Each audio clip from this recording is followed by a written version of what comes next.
Dr. Shanta Nazish from Pearls of Pediatrics.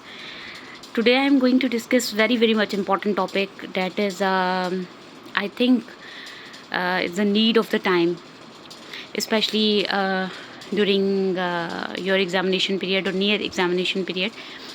I hope this video will be helpful for all of you. अच्छा, हमारे जहन में सवाल आता है कि अब हमारे पास 1 महीना रह गया है या 15 डेज़ रह गए and we are preparing for the exam. So what should be the part and parcel of our life during this time interval?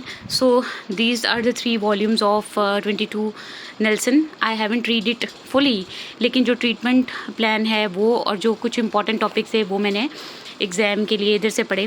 दूसरा, एक आपके पास रजिस्टर होना चाहिए जिसमें डेली आप अपने शॉर्ट और लॉन्ग केसेस जो है लिखें और वो सारी चीज़ें, ठीक है. और इसके साथ आपका क्लिनिकल बैग जिसको आप डेली प्रैक्टिस के लिए अपने साथ ले के जाएँ. और इसमें प्रीवियस वीडियो के अंदर मैंने बैग के अंदर कौन कौन सी चीज़ें होती वो सब चीज़ें शेयर की थी, ठीक है. और साथ में ये बुक्स 3 बुक्स जो कि एम्पीरियल है, एजे है और बेड साइड, जो मुझे कुछ चीज़ें समझ नहीं आती थी वो बेड साइड से मैं रीड करती थी. और आपकी स्टैथ और ओवरऑल. और एक मिसिंग चीज़ जो हम यूजली इन डेज में मिस करते हैं, लेकिन I think it will be useful for all of you कि आप कोई मल्टी वाइटामिन लें, सप्लीमेंट्स लें, ठीक है. If you are healthy enough और if you have some boosting material with you तो फिर आपके लिए हेल्पफुल होगा. जैसे इस एग्ज़ाम की प्रिपरेशन में आई यूज़ टू फील टायर्ड और इस तरह से बॉडी एक्स होते थे, तो मैंने विटामिन डी के 3 इंजेक्शंस पिए थे, ठीक है. इसके साथ साथ आप जो है वो कोई भी मल्टी विटामिन ले सकते हैं, जिम्बिक सिरप ले सकते हैं या इस तरह की चीज़ ले सकते हैं, ठीक है. ये वो बातें हैं जो मोस्ट ऑफ द टाइम जो है वो लोग नहीं बताते या जो है वो ले रहे होते हैं, लेकिन इसको बताना मुनासिब नहीं समझते. But I think your health should be your top priority, ठीक है. Try to be regular in your meals during your exam preparation. Keep yourself hydrated and don't over exhaust yourself. You need a very healthy environment for your study.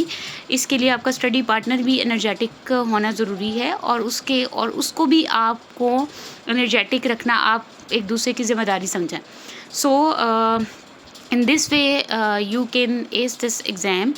ये छोटी tips हैं which will basically I will share on and off and might be these tips will help you and hopefully ऐसा होगा भी, क्योंकि मुझे इन tips ने बहुत ज़्यादा जो है वो हेल्प आउट किया. तो आप अपने आप को बहुत ज़्यादा एग्ज़ाम के दिनों में ओवर एग्जॉस्ट ना करें, ठीक है. डेली अपना टारगेट सेट करें, 4 short cases and 2 long cases. और ये टारगेट इतना बड़ा है कि आप अगर अचीव कर लेते हैं और उसके बाद बोलने की practice, your fluency, your confidence and time management is keys to success. So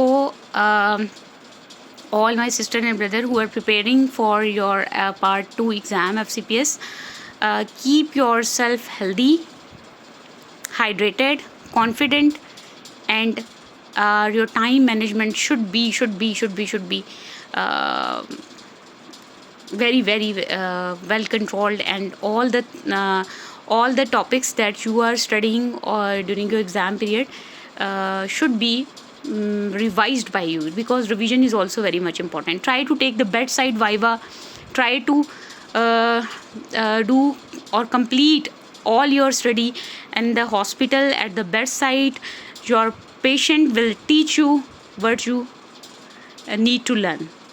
Thank you so much for your comments and queries. Kindly give your comments in the comment section. Thank you.